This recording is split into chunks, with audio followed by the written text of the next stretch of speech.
નમસ્કાર દર્શક મિત્રો, સત્યમેવ જયતે લાઈવ ન્યૂઝમાં આપ સૌનું હાર્દિક સ્વાગત છે। તબક્કાવાર અધિકારીઓને બોલાવવામાં આવે છે ચેમ્બરમાં। તપાસ અધિકારી તમામનો ખાનગીમાં લઈ રહ્યા છે જવાબો।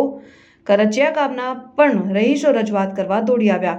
ગ્રામજનોએ જાહેરમાં સુનાવણી કરવાની કરી માંગ।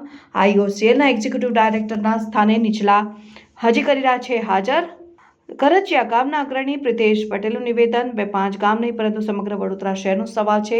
વડોદરા શહેર બેઠું છે જીવતા બોમ્બ પર। જો કોઈ હોનારત થાય તો 2 થી 20 મિનિટમાં કોઈ ભાગી પણ નહીં શકે અને જીવતા પડતું થઈ જાય।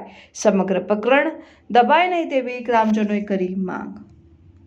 ડિમાન્ડ છે આજે જાહેર એક સભા રાખવામાં આવી છે જે IOCLની અંદર જગ્યાએ બ્લાસ્ટ હોય તેને અંતર્ગત તપાસ કરવામાં આવી છે અને IOCLને તમામ અધિકારીઓને જે લાગતા વળગતા લોકોને નોટિસ મોકલવામાં આવી હતી।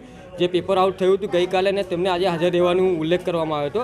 તો આજે એ સંદર્ભની અંદર અમે ગ્રામજનો તરીકે અને ગ્રામ આગેવાનો તરીકે અમે હાજર રહ્યા છે। તો આજે સરકારી અધિકારીઓ સરકારી કલેક્ટર સાહેબ જો હાજર રહેતા હોય તો આજે ઈડી સાહેબ IOCLના ઈડી સાહેબ જે એમની ફરજની અંદર છે તે આજે કેમ હાજર નથી આ સભાની અંદર? અચ્છા, જેનું અત્યારે નામ બોલાયું એ નથી આવ્યા આજે એક્ઝિક્યુટિવ ડાયરેક્ટરનું નામ બોલાયું છે આજે ઈડી કહેવાય ને।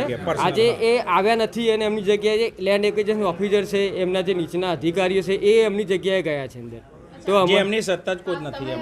ચર્ચા કરી રહ્યા હતા સમગ્ર બ્લાસ્ટ થયો, કોઈ જગ્યાનો અભાવ હતો, કોઈ તકલીફ લાગી રહી હતી, શું શેના કારણે બ્લાસ્ટ થયો?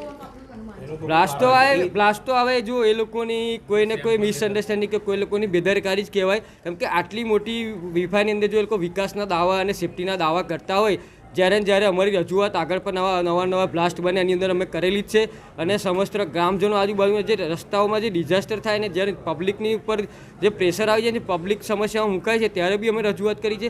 એને લઈને અત્યાર સુધી આ લોકો કોઈ નિવેડો લાવ્યા નથી અને અગાઉ એને માટે અમે અગાઉ પણ રજૂઆત કરી, અત્યારે બી રજૂઆત કરીએ કે આ સમયે માંગણી અત્યારે એટલી જ છે કે આજે મોટામાં મોટી હોનારત થઈ બરોબર છે તો આજુબાજુની અંદર જે 18 મીટરના રસ્તા હોવા જોઈએ, જે ફાયર સ્ટેશન સ્થાપવા જોઈએ, 3-4 ગામડાઓ ગ્રીન બેલ્ટ નથી સ્થાપવા જોઈએ એ નહીં સ્થાપ્યા અને આજુબાજુ આ લોકો ગ્રામને કવર કરીને મોટી રેલવે બનાવી દીધેલી છે।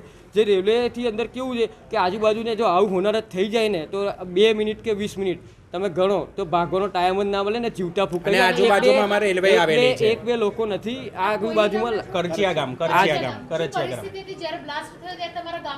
પરિસ્થિતિ શું હતી? પરિસ્થિતિ એટલે તમે ગામની અંદર તપાસ કરી હોત તો આજે અંદર ખબર ઘરની અંદર લોકોના વાસણ પડ્યા છે, સામાન પડ્યો છે, લોકોના બારીઓના બ્લાસ્ટ એટલે આજે ભૂકંપ કરતા પણ ખરાબ ધ્રુજારી કહેવાય ને એવી ધ્રુજારી લોકોના ઘરની અંદર ક્રેક આવેલી છે। આ બ્લાસ્ટની ઇફેક્ટ એટલી ખરાબ થયેલી છે। અચ્છા, તમે અત્યારે નાયબ કલેક્ટર સાહેબને મળવા આવ્યા છો, નામ બોલાય છે એ પ્રમાણે વ્યક્તિઓ જઈ રહ્યા છે ખરા?